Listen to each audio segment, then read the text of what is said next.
Captain's Log supplemental. I understand that some animals have their uses in medicine. I'm even happy to have all of our therapy animals on board. But I just can't shake the feeling that our new medical officer from Vulcan is trying to pull a fast one on me. She keeps asking if she can bring a salot on board as a therapy animal. These things have 6-inch fangs. Is this like for some intense exposure therapy?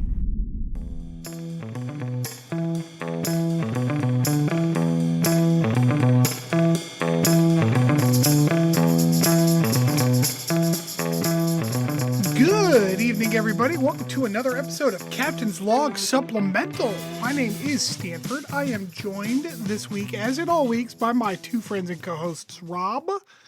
Hello. And Chris. Hey there, ho there. And we are overseen by our lovely producer, Mariah. Hi there. Captain's Log Supplemental is a Star Trek rewatch podcast. We are rewatching all of Star Trek in chronological order. We're nearly done entirely with Enterprise, so we're basically at the beginning of the entire journey. Cue party poppers. If you like what you hear, or if you don't, I don't care. Shoot us a like, some sort of subscription on whatever kind of service you're on, a rate, a review. Those would be really nice. Tell your friends about us. Tell your enemies about us. Tell random people on the street about us. Give us, 5 stars. We're 5-star people. All of that fun jazz. So, we watched Gladiator 2 last night, right? Yeah. Don't bother. Oh, is that bad, huh? Honey, you wanna run through it? It was the same movie. Well, yeah, I mean, sure. It was the same movie, except for instead of, not Bruce Willis. Russell Crowe. Russell Crowe. Bruce Willis, close enough. A lot of same sounds. Instead of Russell Crowe, they had 2 different characters pretty much playing the one character, Pedro Pascal. One of them was Pedro Pascal, which was nice, but Yeah. being the general part of Russell Crowe's character, and then some other guy. the other guy being the gladiator, who turns out to be the little boy that was in the first one. Spoiler alert! Spoiler alert for the most obvious twist that's ever been, in a movie. So I gotta ask, Denzel Washington, from the trailers, it just looked like he's playing his character from Training Day, but in ancient Rome. Is that what's happening? No, Didn't this watch one's Training far Day, more but- effeminate, but otherwise, yes, 100%. Okay. All right. Yeah. It was just because I actually rewatched Gladiator. I felt like it held up. Like, it wasn't terrible. It's not like a great movie, but it held up. It's a good movie. It's a good movie. I was like, okay. This felt like some dudes that still wanted to do gladiators again in Rome. So there's we're just gonna do that again. And All that same shit. Do all of that stuff again. Except this time they did one of the ship battles in the Colosseum. they did flood the Colosseum this time.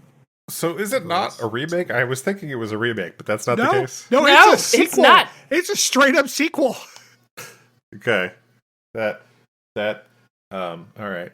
There are Just 3 or 4 actors that are still in this movie, they're reprise their original roles.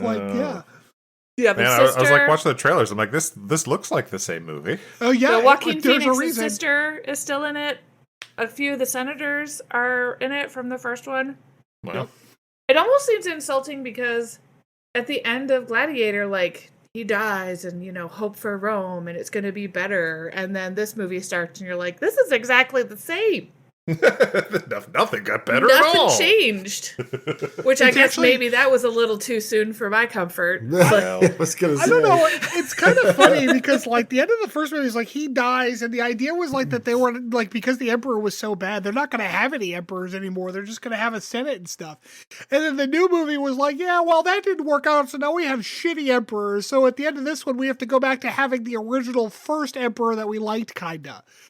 Spoiler alert. What the fuck is the moral to take home from that? Well, it turns out we can't have a senate. We need a dictator that is a little bit better than this asshole. That's the ideal government. And Matthew and I were thinking about older movies kind of in general and like when they're bad, because we talked about Sphere, we watched this about, right? We talked about that last time? Sphere, we watched Sphere as well, which was not good. But like we kind of enjoyed watching a bad movie. Yeah, it was Because it fun. was older, and like the music, Matthew's like, I don't know what to feel right now with this music. Like it's intense but silly. Like, you know, the stuff that you see in these older movies, it's like, wow, they thought they were really on the edge of cinematography here, but they were not, and it's whatever. But when you watch these modern films, these current films, and they're bad, it's just hard to like hate watch them, because it's like, this is a waste of my time. You can't even like, Yeah. there's just so much Enjoyable about going this at on. all. You can't even like make fun of it because there's like too much shit happening. The music was the same. Like it Music, looked it was exactly the the same. fucking same. They pretty much just Yeah. put play on the Gladiator 1 soundtrack and made a movie. Yeah, I really wish that we could like move past the current age of like sequels that we're in right now in movies. I feel like we've done this before too, though, but I don't know. I don't know. Yeah. I think like right now the current like it's like find a movie from a little bit ago and then make a sequel that's the same movie again. It used to be sequels were like find a script that's wholly unrelated, but then make it a sequel in order to cash in, which was its own variety of stupid. But like we moved out of that one. That's where you get like your Die Hard 2. Indiana Jones. Mm-hmm. Hey, it was mostly that. Shut up. Oh man.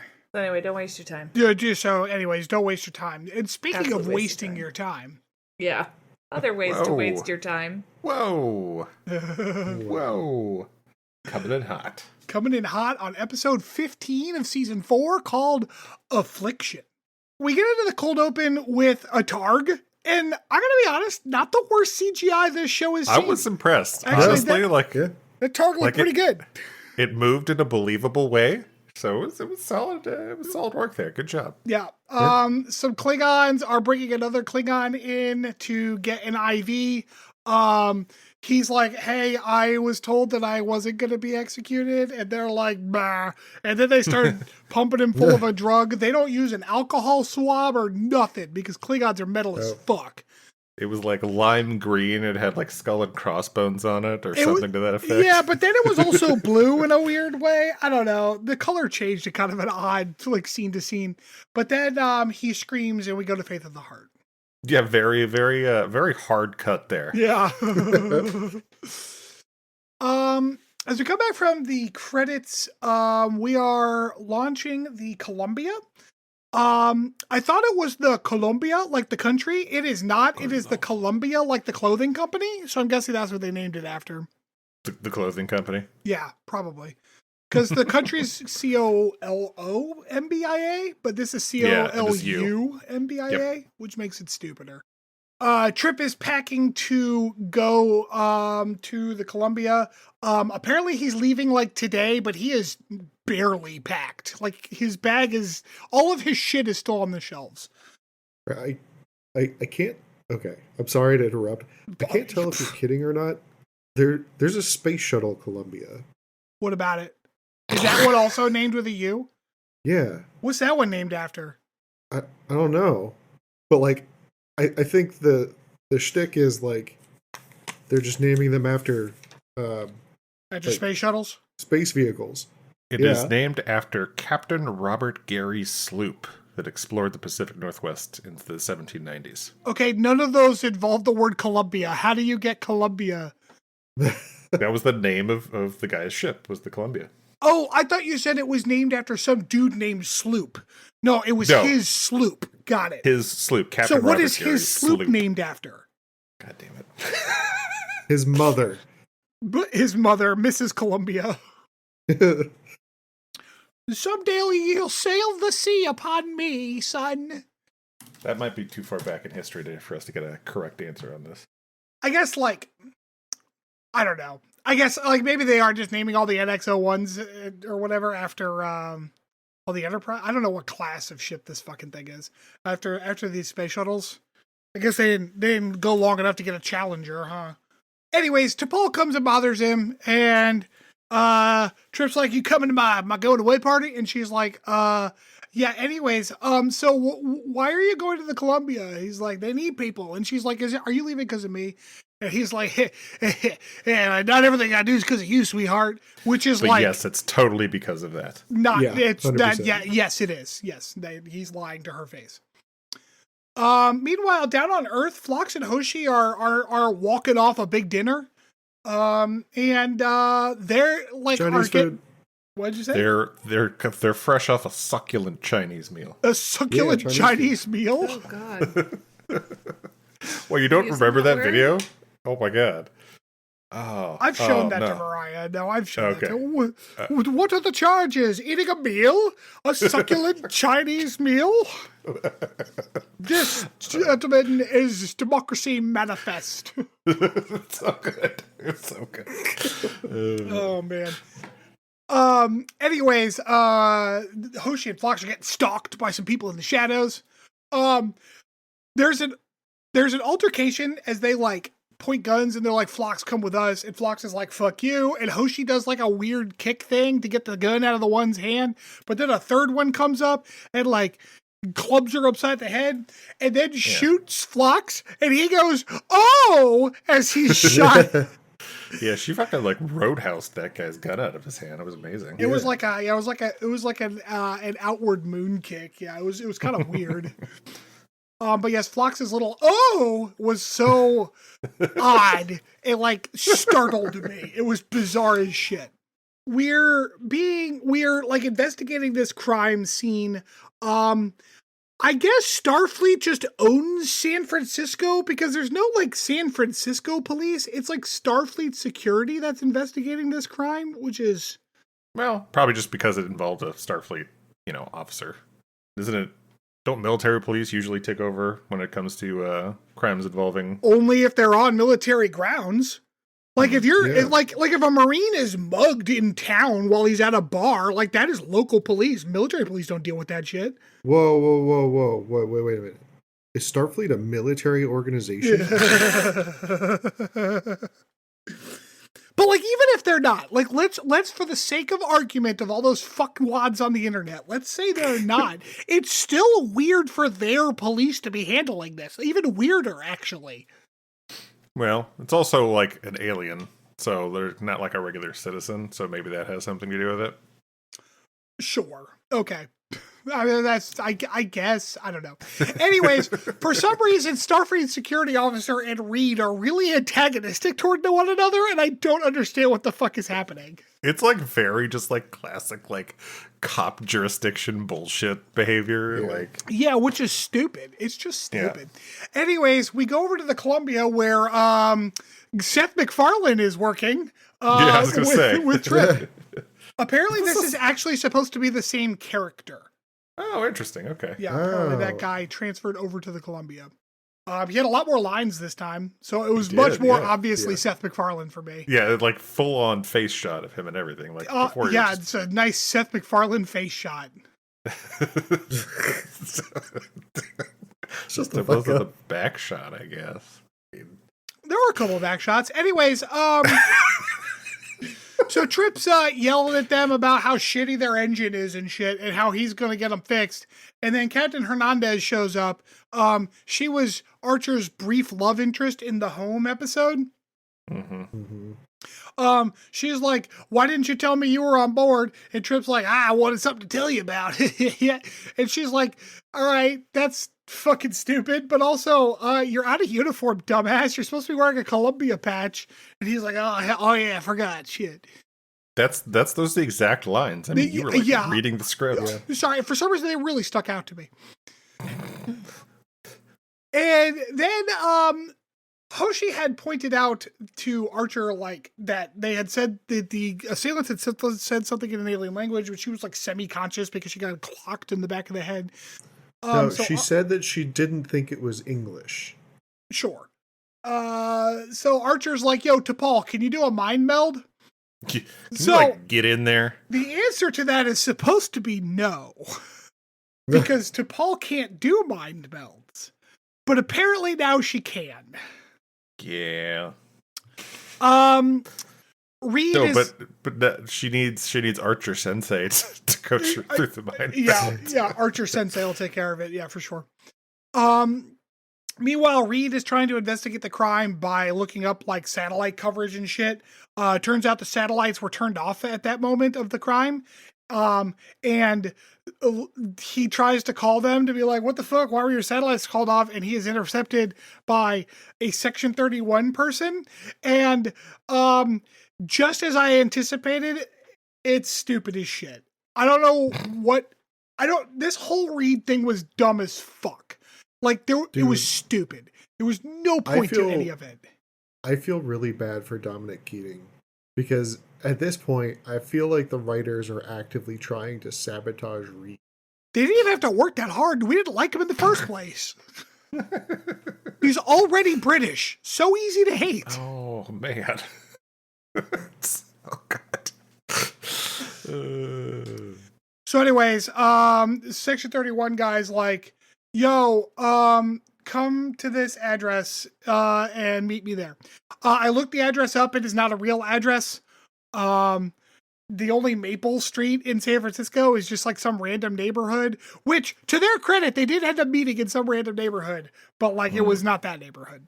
Okay, so T'Pol's mind melding Hoshi. You could tell she's fucking it up by the numbers because Hoshi's getting a rash under the fingertips. Like, it's weird. I saw the two. I'm like, is that what's causing? But I realized I think it was supposed to be just like bruising from the assault. I know her face was unblemished when she was talking to Archer earlier. Was she? I didn't. Yeah, because she got clocked in the back of the head. She was fine on the front. So they go into Hoshi's brain, and Hoshi's like, "Yeah, here's the part where I got fucking knocked out." But like, I guess, and then they're like, "What's that?" And then they say some shit, and it turns out, gasp, they're Rigelians. So we have this wonderful like third person view from Hoshi's brain, which is very impressive. Yes. They should have definitely done it as a first person like perspective, which I think would have been a more interesting like recreation of it anyway, besides just fucking T'Pol walking beside them. Right. So yes, it's a Rigelian, and they're like, hey, a Rigelian freighter just left the system, but they're not going where they said they were going to go. Whoa! So they're going to follow that Rigelian freighter. Reed turns out is in some fucking neighborhood, and the houses look almost right, but it's not quite. Anyways, Section 31 says, you owe us a favor. Go fucking do this. I'm not. Hopefully it will become clear in the next episode, because, like, this is a 2BC episode. But this is another beginning of another 3-parter, isn't it? I think this one's only a 2-parter, actually. I believe the third episode out is unrelated. But, like, I can't figure out what Section 31's angle here is, and so far it's very stupid. Yeah, I don't. Well, yeah. So in the first one, like this first episode, they're just like, oh, mysterious guy, Section 31. Reed has to lie. Bah. Yeah, pretty much. So yeah, no. Like, I think there's good ways to like hide intentions of characters and like what actually is going on. But, like, it drove just, like, you know, an entire B-plot for this, so... But, like, not a useful B-plot. Yeah. Because, like, it didn't advance anything. Right. We got to see Reed cry. Yeah, he was a little bitch. He was pretty funny. God damn. I'm sorry. Now, Reed was being a shitty fucking shithead this whole goddamn episode. Fuck off, man. So hateful. Like, unless you're about to tell me that Section 31 has his mother, like, held ransom, this was completely overacted bullshit. Yeah. I mean, I've watched this before, and I don't really remember a whole lot of it. I think it's just, like, he was part of them before. Yeah, Spoilers. That sounds like it's what it was. Yeah. Which is already stupid, but even this is somehow stupider. Yeah, which is hinted at in this episode. You made promises to us before you even joined Starfleet or whatever. Yeah. And you could tell he's Section 31 because he's like sitting, even like in his home at night, he's sitting in like a dark, like fucking black tunic uniform. He's like fucking looking all emo and shit. I hate Section 31 so fucking much. God damn it. Goddamn tryhards. I can't wait.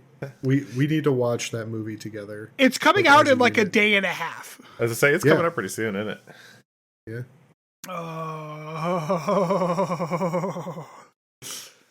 Anyways, Act 2, back with the Klingons. And Phlox shows up. Phlox is like, yo, what the fuck is going on? The Klingons are like, hey, we got these things that, like, this disease that's threatening to kill a bunch of Klingons, and we would like to not have that happen. Yeah, I had forgotten that this is how they retcon the Klingons. Yeah, that's my deep dive. Oh, okay. And he's like, you probably don't remember. The Klingon's like, you probably don't remember me, but I met you at the IME conference. And he's like, no, I don't remember meeting a Klingon there. He's like, yeah, I was disguised as something else because my people weren't invited. And I'm like, were y'all assholes back then? Like, maybe there's a reason. And then Phlox is like, why don't you ask, like, instead of kidnapping me, didn't you just ask us for help? We will help you solve this problem. This is so dumb. We can send people that, like, actually give a shit, like, and are good at this particular thing to come and help you. He's like, asking for help isn't the Klingon way, which means, like, they must get lost a lot. Like, I feel like that's not, like, even true, though, because, like, there's definitely lots of episodes involving Klingons where they ask for help. Anyways, he's like, are you going to sit here and allow millions of people to die? And I'm like, oh, don't tempt Phlox with being able to cure a million of people like that. He's got a track record on that fucking shit, man. 2 for 2. Back on the Enterprise, they're trying to chase after the Rigelians. Captain Archer calls down to engineering to juice a little bit more out of the engines. He doesn't get a response at first, but then he gets a response from Commander Kelby. And Commander Kelby's like, look, sir, I just want to remind you that I suck at this. Like, he's just he's bad. He's bad at his job. But with a name like Kelby, what can you expect? Yeah, I refer to him as Commander not going to be here long. We cut over to the Columbia captain's mess where they're eating some good-looking pie. Fuck, I got so hungry watching that shit.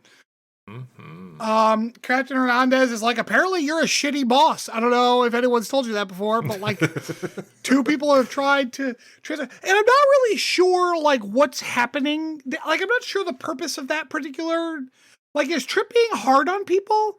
And like, yes, why? Like, what's the cause of that? Because Trip wasn't an asshole on Enterprise, it didn't feel like. It's his really awful case of blue balls. Oh, God. You know what? That does track. Yeah. I think I agree with why is this like a thing in this episode? Like, I mean, they made it sound like they had like a escalated timeline. Right. So like, you know, making people do like triple shifts or whatever to meet that, like, but that's sucks. Not his fault. Right, exactly. Anyways, like, that sucks, but it's not his fault. Hernandez is like, why did you leave Enterprise? And Trip's like, I left Enterprise because I like the people too much, which is just a wild thing to say out loud. I hate to be around people I like when I have to live at my job. Trip's like, well, you see, I was horning in on this girl and it didn't work out, so I had to leave. This is fucking HR department problem right there. Mm-hmm.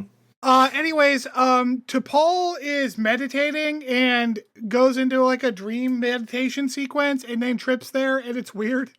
There's like this whole conversation. But luckily, fucking Lieutenant McFarlane interrupts that shit. Yeah.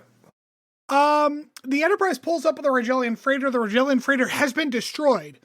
And T'Pol says there's several bodies in the wreckage. And Archer turns around and like several seconds of her looking him in the eye happen before he's finally like, are any of them Phlox? And she's like, no, none of them are Phlox. Like, bitch, didn't you want to tell him that? What the fuck? Nope, had to. Just likes to keep Archer on his toes, you know?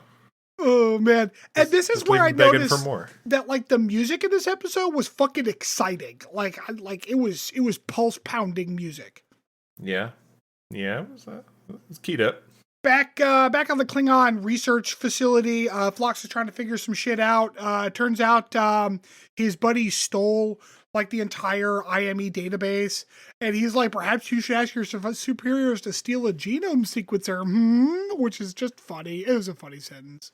They bring in a Klingon. This whole scene was pretty great. They bring in a Klingon test subject, and Phlox is like, I needed a test subject to dissect. This guy's still alive, and he's barely sick. And his Klingon assistant's like, look, we're not in charge of fucking deciding who lives and dies. We need to test this. So we need to, like, here's your guy. And Phlox is like, well, I'm not going to fucking kill this man. And so the other Klingon just pulls out his fucking like, I'll do it. and shoots his ass in the heart. It's like, now you don't have to. Let's do it. Oh, man, so fucking good. Klingons are metal as fuck. Unfortunately, we have to cut back to Reed and his dumb shit. It was dumb. There was very dumb. I hated every moment of it. His shady fucking... His FaceTime with the Section 31 guy. Commander Douche Nozzle was like, you'll have to lie to Archer because of reasons. And Reed's like, okay, fuck off. But then he's like, okay, I'll do it. Act 3. The Enterprise is attacked by a Klingon bird of prey. They beam some very dapper gentlemen aboard. Basically, the handsomest Klingons. The Enterprise gets invaded by 3 separate Jason Momoas. I legit looked at the cast list. I'm like, is that 2 Jason Momoa? They come on the Enterprise and start fucking with some shit. They kind of do a weird computer thing. That'll come back later. They like one of them gets shot and they like had to leave him because the Makos are kind of closing in on him and stuff. So they skedaddle.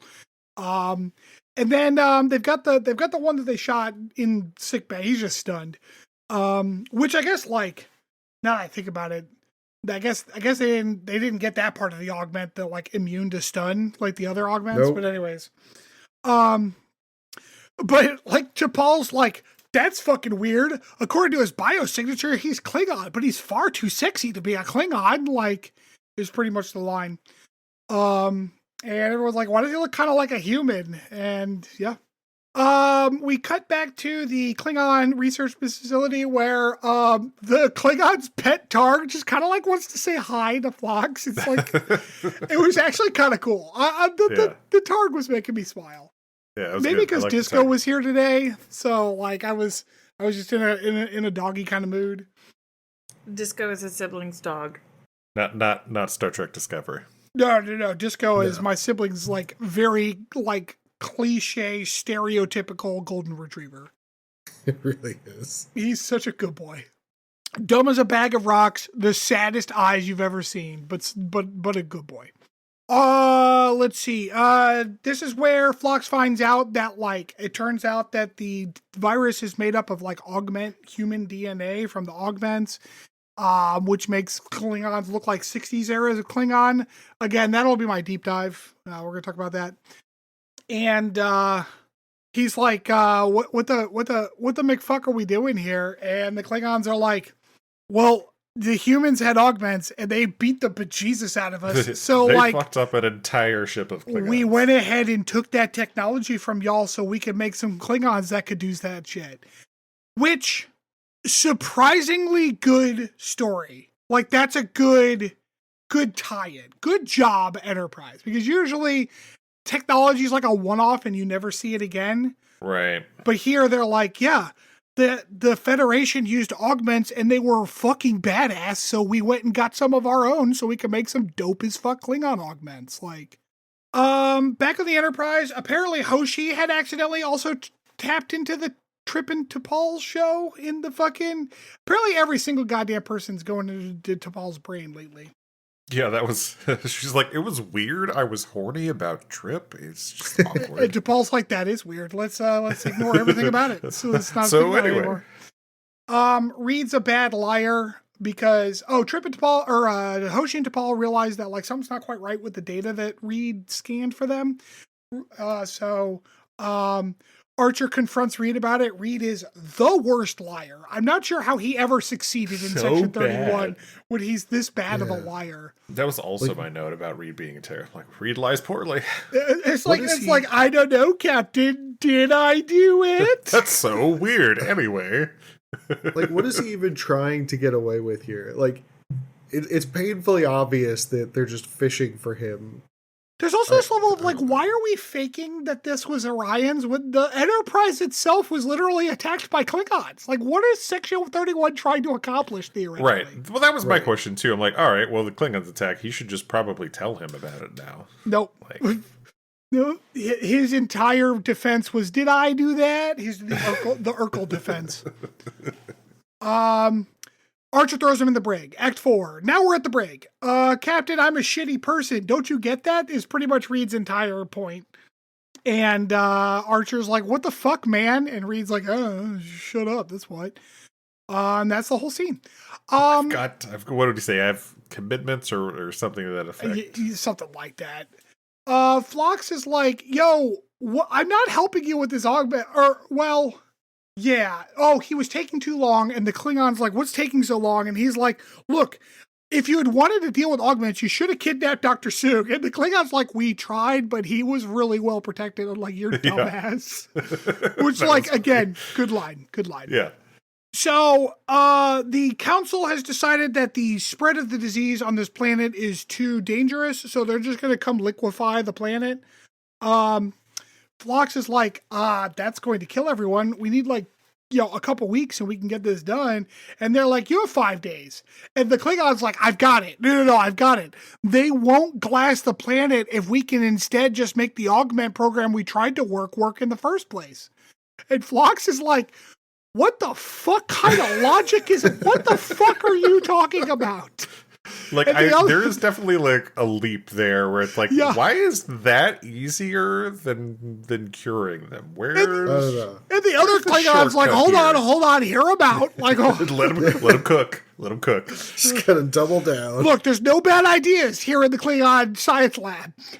Back on Columbia, they fire up the Columbia's engines and stuff. It's got the fancy RGB tubes up on the bridge to make it go faster. I think that's what that's for. Yep. Yeah, definitely. So futuristic. And they go to warp. The end. In the brig, we're gonna throw the sick Klingon in with Reed. They modified the brig to have like 2 cells now instead of just the one, so that's fun. Convenient. So now the Klingon can cough on Reed through the cell. Reed's like, "What are you here for?" And the Klingon's like, "Why the fuck would I ever tell you that?"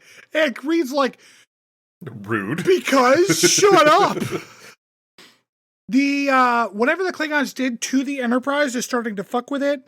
So they're at warp, and then somebody just got a pressure thing, and Archer's like, "Should we slow down?" And T'Pol's like, "If we do that, the ship will explode. So we need to do the opposite of that. You fucking moron." It's pretty Yeah. much T'Pol's tone. They did a speed on Yeah, they're doing a Enterprise. speed. Yep. Yeah, they did. Yeah, the speed of the ship doesn't go under. Yeah, they can't go under 55 miles per hour, or the ship will explode. Yep. What do you want to bet that one of the writers watched Speed? It's a great idea. I have the wildest thing about the writer in my deep dive. I'm excited. Yeah. Yeah, it's you're never gonna see it coming. But like it not like consequentially, just kind of weird. It's Keanu Reeves. So anyways, Archer comes down to the brig to yell at the Klingon. "Yeah, it's Keanu Reeves. That fuck, you ruined it." No, god damn it, what? He was too busy being in speed. Archer comes down to the Klingons like, "We can't slow down, dipshit. What the fuck did you do to our engine?" And the Klingon's like, "I'm not telling, teehee." And Reed's like, "Captain, you need your tactical officer." And clearly they don't actually, like, they're not fighting anybody. What the fuck are you talking about? So Archer's like, "Bah," and just ignores Reed, which, like, yeah, Reed needed to be ignored fucking 3 seasons ago. So this is nice. This is That good is stuff. that is the appropriate response. Do you? So it made me think of. So you've watched Tropic Thunder? Yeah, Yeah. I'm a dude disguised as a dude. Yeah. Yeah. So you know the scene where Jack Black's character He's like I was like, really oh, jonesing yeah. for Oh, drugs. Yeah, I'll suck your dick. I'll work the shaft. All right. Swallow the gravy. You swallow the gravy. That's very same energy that Reed was giving off there. Yeah. Yeah. Yep. You're not wrong. Down in engineering, T'Pol is working with Kelby, the shittiest engineer, to try to fix the problem. But fortunately for them, the Klingons don't know how. I don't know. None of them know how graphic user interfaces work. So like, apparently, because the Klingons have infected the thing with some kind of Klingon subroutine, every once in a while, the ship's interface turns into a Klingon interface, which is not how computers work. But that gives them the clue they need to realize that like that's the issue, is that there's a Klingon subroutine inside the computer that's keeping their antimatter injectors open so that they have to keep going faster or they'll die. We got Travis is like, or Archer's like, pump us to 5.2, Travis. And Travis is like, we ain't never gone that high. And Archer's like, well, if we don't now, we're going to die. So what the fuck do you want to do, Travis? And Travis is like, all right. We get a weirdly like close-up view of Travis's console for the first time. There's a lot of shit going on that console. But he's also got some sliders, so he was using those. Mm-hmm. And then the episode ends. And then just to be continued. Fuck you. Which actually, all right, fair enough. Fair enough on the cliffhanger. All right, so on a scale from 1 to 5, with 0 being threshold, where did we land on this one? So remember last week how I started out at like a 2, but then realized that I had enjoyed the episode, so it bumped up to a 3. Yeah. This is the opposite of that. I gave this one a 2. Interesting. Okay. So actually, well, there were. Okay, Chris, how did you do? I think I waffled actually, because I enjoyed. I think the episode had pretty good pacing. It was entertaining. There were some good lines in it. I don't think there was enough to get it to a 4, so I stayed at a 3. Oh, well, fuck, like, if it weren't for the Reed shit, I'd have given this one a 5. I gave it a 4. Like, Wow. I thought this was pretty, like... There were a lot more F-bombs than that rating. Yeah. Yeah, because your metric is stupid. Like, knock it off, damn it. He's working against the metric. He's just trying to throw on the purpose, numbers. Yeah. I guess, like, the storyline, okay, there's 2 B plots and an A plot, right? The Reed stuff was fucking stupid, and I'm annoyed at it. But luckily, it didn't have enough of an impact on the story to make it worse, so I can just ignore the Reed shit. It's stupid, and I hate it. Fuck it. The other B plot with Trip in Columbia is whatever. It's fine. Standard Star Trek shit. Obviously, they have to get Trip back to the Enterprise, so I'm sure that's going to be what happens in the next episode. No big deal. But like the A plot was actually pretty good. It stayed relatively compelling. It was well paced, like Chris said. It tied in kind of an interesting thing from before that wasn't like sillily done. It was like well done. I don't know. It was good. It was a good episode. I gave it a 4. Has it ever happened that you've rated it an episode higher than both of us? That's a good question. That is a good question. IMDb gave this a 4, but. The only thing I could think would possibly be the case would be that one Vulcan, zombie one, but I think we all kind of like that one. So I gave that one a 5. Yeah. Man, that was such a good episode. Impulse is the name of that one. Here's Impulse. Impulse. No, Rob also gave that one a 5. Yeah, that's what I thought. Because I think I was at 4 on that one, right? Yes. Yeah. No, there does not. Oh, wait. Precious Cargo. Weird. I gave that one a 3. What the fuck was I thinking? Is that the What one were with you like thinking? the princess or whatever? Yeah. Princess Yeah, what's her face. I gave it a 3. dumb. Y'all gave it a 2. Wow. That may be the only other one where I am higher than both of you, because I don't see any other ones popping out. Weird. Oh, wait, here's another one. Carpenter Street and Chosen Realm, I gave 3s to. And y'all gave those 2s. Chosen Realm. Carpenter Street. Dislike. Carpenter Street was the. Go back to They went back back in to time Earth. to Detroit one. Oh yeah, that was dumb. Oh yeah, it wasn't good. I don't know.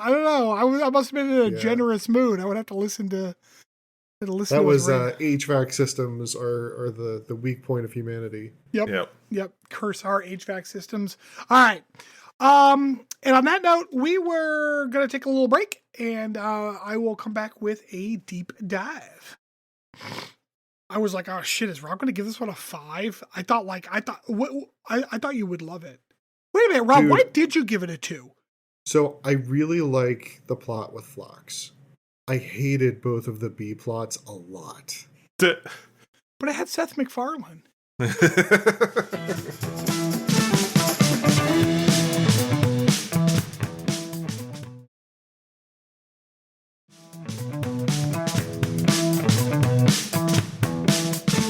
Welcome back. So, as I alluded to before, I'm going to talk a little bit about the Klingons and this episode's role in what has been called like the Great Klingon Retcon. I actually just came up with that phrase, but I really like how it sounds. So It has now been called it that. has now been called the Great Klingon Retcon. So as some of our more astute, especially older listeners may remember, the Klingons in TOS went through a couple of slight changes, but they didn't look at all like the Klingons from the Next Generation. They were basically just white people in blackface with Fu Manchu mustaches. That was like the entire aesthetic for the Klingons. Later editions of Star Trek, for the most part, used some actual black actors. However, there were still some whiteface or some blackface people going on, but they also gave them the forehead ridges that we're all very familiar with. Mm-hmm. That was actually a decision made in some of the movies prior to like actual TNG releasing. Because that was like Christopher Lloyd. Yes. Yes. In Search for Spock, they definitely had them, I believe. But I think even in the motion picture, there were Klingon. Maybe in the motion picture. Wait, hold on. Oh yeah, no. I don't know that there were actually any scene in the motion picture. But yes. Anyways, in the movies, in the third movie, the Klingons definitely had that kind of like forehead ridge looking thing going on. So, and that was prior to TNG. There was a slight nod to this in DS9 where in Trials and Tribulations, where they go back in time to the Tribbles episode of TOS. Rob is very, very familiar and probably smiling because he likes this episode a lot. But basically they spliced in a lot of the DS9 actors into original footage from the old TOS episode. But in that episode, there's a lot of Klingons and they look weird, and Worf is there, and all of the DS9 actors are like, "Hey, Worf, what the fuck? What's going on with those fucking smooth forehead Klingons over there?" And Worf's like, "We don't talk about that shit. You shut the fuck up. Don't worry about it. Don't worry about it. We don't talk about it." So, I'm going to read a little bit from directly from Memory Alpha here because they actually have cataloged this well enough that like there's like me summarizing it doesn't make a lot of sense. For years, unofficial explanations had appeared in Star Trek literature to explain the difference between the Klingons from the 60s and those in later productions. The idea of genetic engineering was explored heavily in several publications licensed by Paramount Pictures.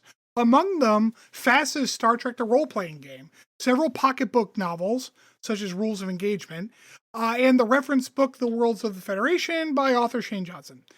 These works indicate that the Klingons, in quotes, encountered during the original series era were Klingon-human fusions intentionally created to make infiltration into Federation space easier. The true nature of Klingons was revealed during the emergency transmission of the IKS Amar, as depicted in Star Trek The Motion Picture, and caused the Federation to radically reevaluate its assessment of the Klingon scientific capabilities. A third type of Klingon, a Klingon-Romulan fusion, was also depicted in the non-canon, later licensed by FASA, book Klingon Covert Operations Manual. Which, I don't know, the Klingons don't feel like they would have manuals, if I'm going to be honest. In addition to the fusion explanation, the producers of Star Trek Enterprise heard many pitches over the years for ultimately never produced stories aimed at explaining the change in the Klingon appearances. Additional theories included that the Klingons seen in the original series were from another race other than those of later eras, and also that some sort of disease was to blame. The Enterprise writing staff mirrored the fan community for that, in that some felt it might be fun to account for the change, while others thought it was probably best to ignore the entire situation. The topic came up again when writer Manny Koto was named showrunner during the show's fourth season. So, the writers in Enterprise were specifically trying to answer this question during these episodes. Now, that's not the purpose of the episodes, but like when that option came around, the teleplay writer for this, Mike Sussman, who we will talk about more in a second, specifically was like, "Oh, I'm a solve this canon problem right now." I mean, to be honest, if you have to retcon something, it wasn't the worst way to do it. No. It's not the worst way.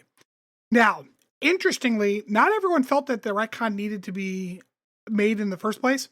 I am personally of this opinion, where like, it's fine. It's okay that makeup changes. Like, it'll be okay. We understand what's going on. And the people are not so like, I don't know. It's this idea that like every single moment of a TV show or a fiction needs to be like accounted for. It's what I call the Star Wars phenomenon, where like everyone in the Mos Eisley Cantina has a name and a backstory. It's like, it's okay. Calm down. I don't need to know who the werewolf is, who I'm assuming has a name that Rob is going to tell me right now. No. Oh, He knows it, but he's not going to say it. Yeah. I can see it on his face. That is a damning silence after that sentence. He wants to say it so bad. Go ahead, Rob. Go ahead. I'll cut it. No. It's okay. Nope. Nope. You want to whisper it to me? Come over here. I looked it up. Now I want to know if you do know it. I refuse. He knows it. He knows What it. Don't worry. what letter does it begin with? I'm not going down this route. Continue on. Did you just look up Mos Eisley werewolf and it just Yes. fucking, yeah, nice. Actually, it was Werewolf in Star Wars Cantina, and it brought it right up. Perfect. It's like Ask Rob. It's- So anyways, I am of the opinion that this did not need to be explained. Another person who was of that opinion was Gene Roddenberry, because Gene Roddenberry was specifically asked about this. And he's like, I feel like that didn't need an explanation. Like, makeup was different in the 60s and in the 80s. Like, what the fuck do you want from us? Like, it's like, we originally would have probably done it like that we did in the 80s, but that shit was expensive back in the 60s. So we were doing what we could. But again, a lot of people want some very specific things. To continue reading. While some fans clamored for an explanation for the smooth forehead Klingons, Affliction teleplay writer Michael Sussman hoped to do more. Account for the apparent change in the Klingon culture between the 23rd and 24th centuries. As depicted in the first Star Trek series, Klingons were notoriously savage, crafty, and at times even cowardly, putting this characterization at odds with the more noble and honorable Klingons seen in the Next Generation. The quote, minor neural reordering noted by Phlox was intended to suggest that the augmented Klingons were not only cursed with more human appearance, but they also inherited many human weaknesses as well. And then some stuff about next week's episode. Now, here's a fun tangent. How do we know so much about what Mike Sussman thought? That's a very specific piece of information from Mike Sussman. He did like a book, right? No. He's one of the editors for Memory Alpha. Nice. Mike Sussman, one of the writers for Star Trek, showed up on Memory Alpha one day and was like, I can edit this shit. In fact, he made an account where he is called Mike Sussman. And I went to his account because they have a whole thing. This background information was contributed in part by former Enterprise writer-producer Mike Sussman, a member of the Memory Alpha community. So I clicked on Mike Sussman's name and it took me to his username. He has an entire talk page. And inside that talk page are these geeks trying to suck this man's dick so hard on the internet. It's embarrassing. But it does start with a guy going, can you prove you're Mike Sussman? And Mike Sussman's like, yeah, message me on this other Star Trek forum where this is my username. They've already verified me and you can do it that way. And then it's just followed by all of these people asking Mike Sussman random fucking questions about Star Trek. It is the longest wiki talk page I've ever seen. That's so weird. It is. And It is awesome. weird. It's kind of cool. It's one of those things where it's like, that's the power of the internet right there. That like Yeah. you could suddenly get connected to this random writer from Star Trek from 30 years ago, 20 years ago. Yeah. Well, so Mike Sussman, he wrote some of the best and worst episodes of Enterprise. He also wrote a bunch of the Voyager episodes. Again, some of the best and some of the worst. He's That's kind of very- a shotgun writer. That's very emblematic of Star Trek in general, though. Yeah, you're not wrong. So he wrote Fusion, which is the like T'Pol gets date raped. Twilight, which I didn't like, although I think y'all thought it was a Hatchery. He's the baby stomper. Nice. Team Baby Stomper. But then he also wrote Dead Stop, which is like one of the best episodes of this show. Ooh, that was good, yeah. And like so some of the other ones he wrote are all right. His first one in Enterprise was Strange New World, which is fucking Trip going crazy with the rock people. Oh, yeah. So, yeah. Civilization, where they had to zoom in on the planet to make sure everybody was fuckable before they went down there. Dude, Yeah, that's what he's it came down there for. Shadows of Pijam was him as well. He's a local guy. He's from Philly. Yes, he's from Philly. And weirdly, he's from Philly and also lived in Sarasota, Florida, where my mom lives right now. That's so weird. Isn't that where Trip's from? No, he's from Pensacola. Pensacola, that's right. Okay. Close enough. He's only 49. I mean, it sounds was basically the same. He was like 30 when he was writing these episodes. No, he was younger than that, because if he's 49 now, he was in his 20s. This show has been off the air for more than 20 years at this point. It was like 2005, right? It started in 2001. Oh, So- yeah, he would have been in his 30s. It started the 20s. week after 9/11. Yeah, because he was. But he born was in also writing 75. for Voyager before then. Wow, he was a young writer. Shit. Good Yeah. for him. Yeah. So anyways, yeah, weirdly accessible dude. I'm almost wondering like and he wrote In a Mirror Darkly, which is coming up, which is probably some of the most fun I've had on Enterprise is those two episodes. I don't know, might not be impossible to get a hold of this guy, maybe throw him a few questions. That would be fun. That would be fun. So anyways, so that is a brief history of the Klingon augment virus. Kind of an interesting, like, not the worst way to retcon something like that. I don't agree that it needed to be retconned. However, I acknowledge that, like, it's, of all the, like, pre-conning, I would call it pre-conning rather than retconning per se. Well, But, like, of all the pre-conning that Enterprise does, this is not the worst of it. This is fine, you know? yeah, I think as far as like this type of stuff goes, I think I agree. When it comes to something like makeup, like I Right. don't think that needs to be Or like when touched, an really. actor gets changed out or whatever. Right, like things Yeah. happen. I understand. Like if you have like story elements that are conflicting, then maybe I can see going back in to kind of explain that a bit. Right. But And like, if it's yeah. yeah, and another example too is like you don't need to have an explanation for why the computers in the 60s era Star Trek sucked. Like it's okay. Right. Yeah. Like I understand. But Well, it's like when- Strange New Worlds felt the need to do that because they had to explain like, well, this Enterprise has got the handled turbo lifts or whatever. It's like, all right, calm down. It's okay. Like it's like when the Star Wars like prequels like wrapped up at the end of that trilogy. They're like, oh, they just went back to the shitty big ass buttons like from the original series. It's like that wasn't necessary. You didn't have to do that. right. So anyway, so that'll be it for my deep dive. When we get back, we'll have a potpourri with Chris, I guess. Yeah, with Chris. Yep, that is correct.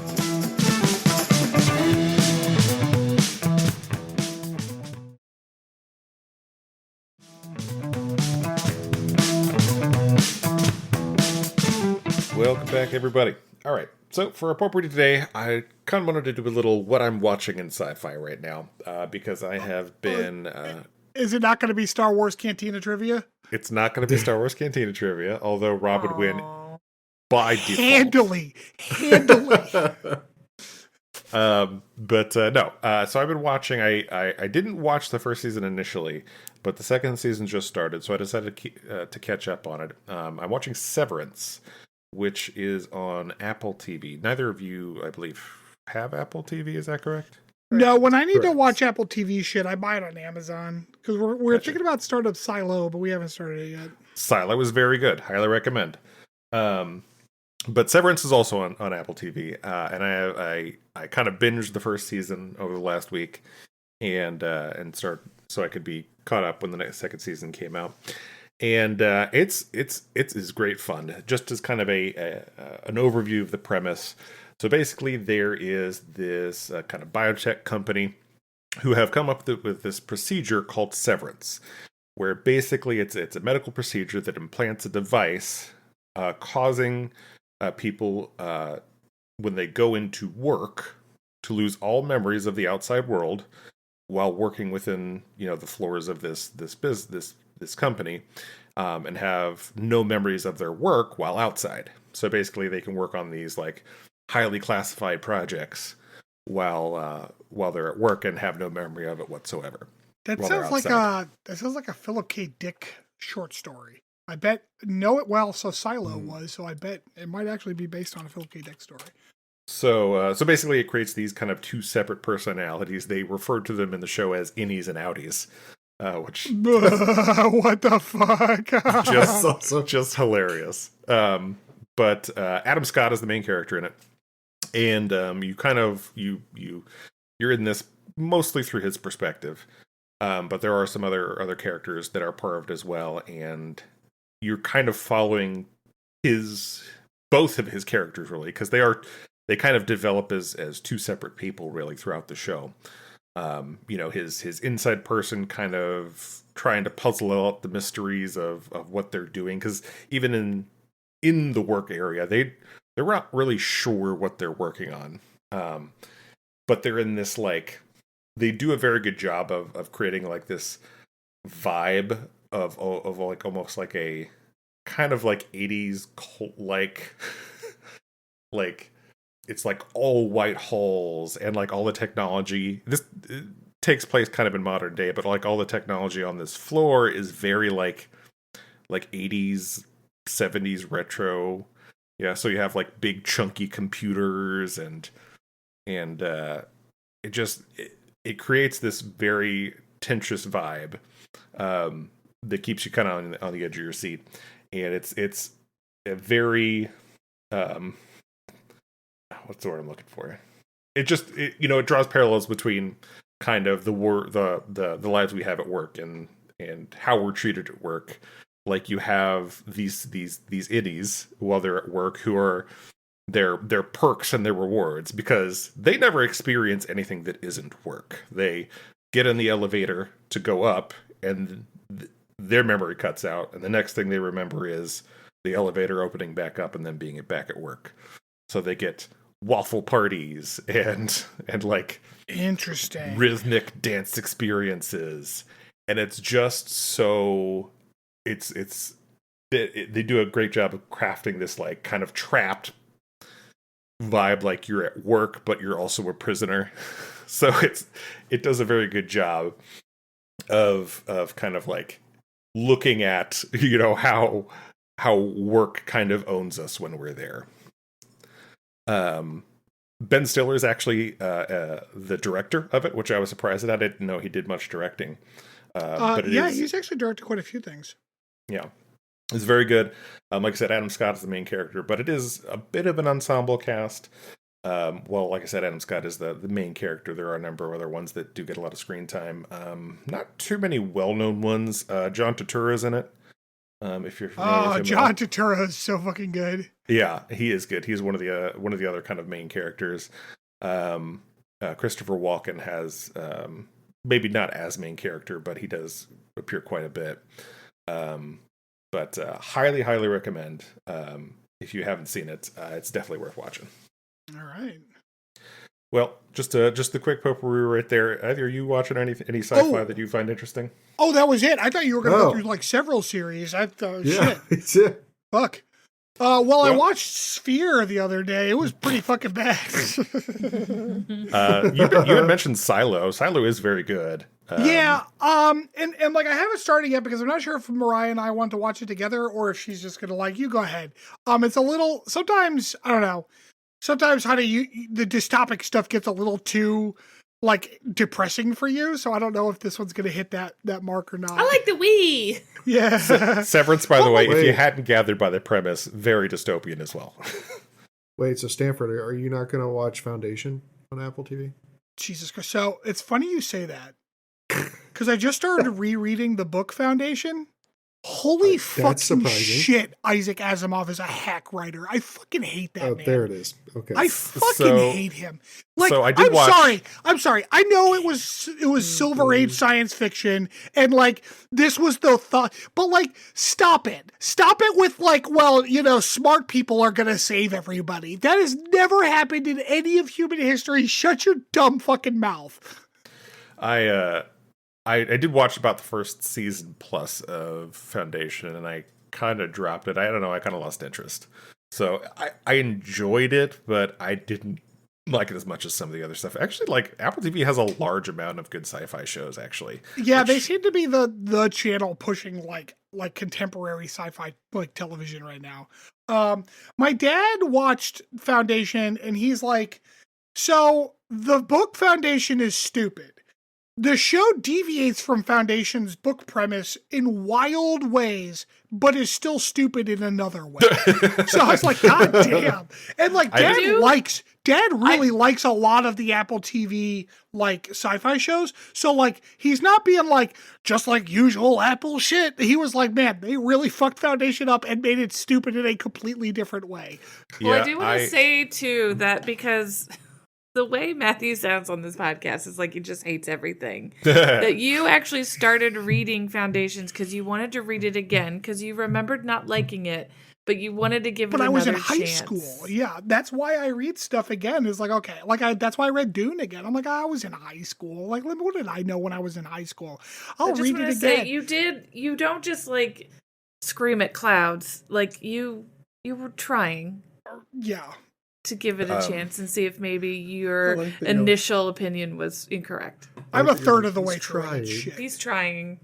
Another one that was good on Apple TV is For All Mankind, which I think I mentioned on here before. Yeah, I want to watch that at some point, but I have not caught into it. Yeah, but Silo's very good. It's based off of a series of novels.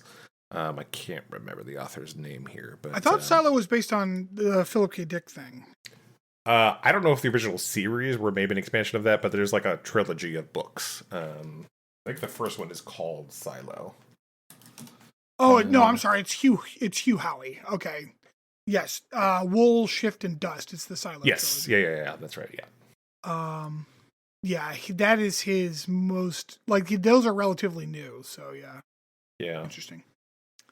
Yeah, I'm trying to remember. Like, I feel like it's been a while, probably since like Rebel Moon that I've watched sci-fi. Oh no, you know what? I just finished the Cyberpunk Edge Runners anime. Oh, that's maybe good. 2 weeks ago. That was very good. Yeah. Have you, Stanford? Have you played any of the games? I played the first one. The first one. No, I the only one. Sorry. There's like an expansion, which is like a whole other story. 2077, right? Fantastic. Sorry, there was an old Cyberpunk game based on 2020, but like that was forever ago. It was on like the fucking Atari or some shit. So like I played like I was like, man, I should get into this. I bought it after they had fixed it, right? Because I never really bought it when it first came out. Bought it, started it. I got into the driving sequence at the beginning, and the game crashed, and I never booted it again. Not for any reason other than I just never got back to it. I enjoyed it. It was pretty fun. Yeah, I'm gonna go back. It's a little twitchier than I'm good at.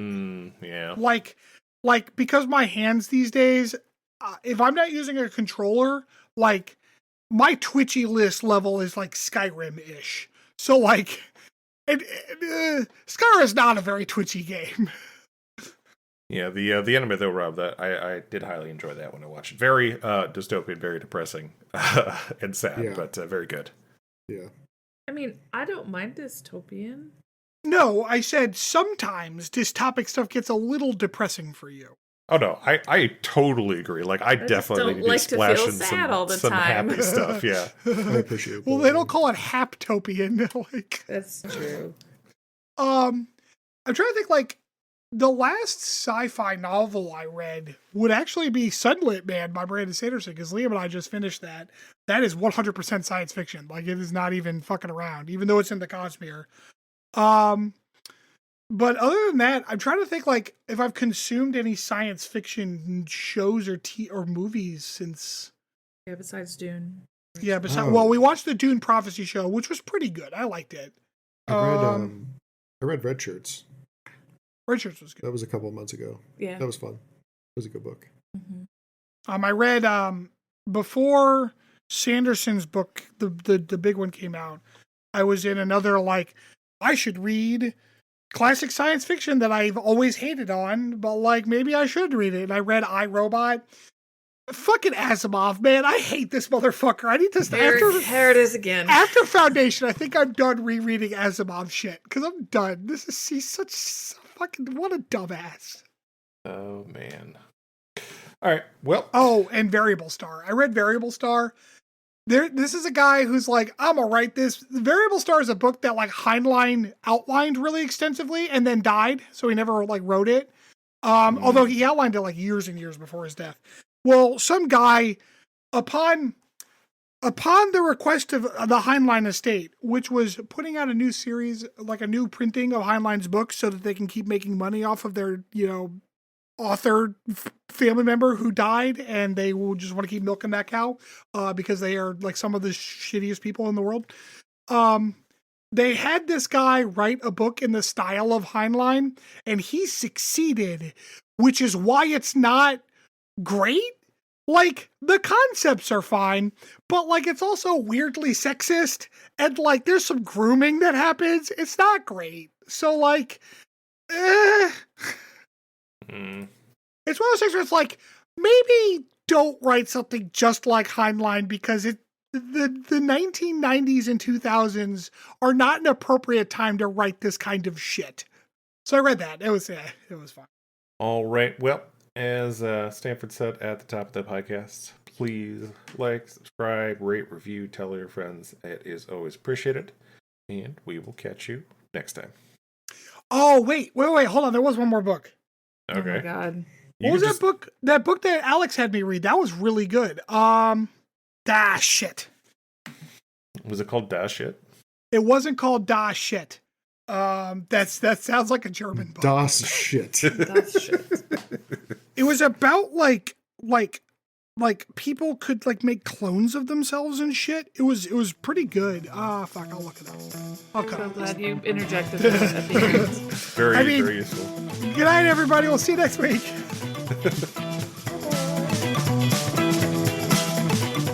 Ancillary Justice. Ancillary Justice was the name of that book. It was really good. It's really good. Thanks for listening to Captain's Log Supplemental. You can follow us on Twitter at PodCLS or send us hate mail at podcls3@gmail.com.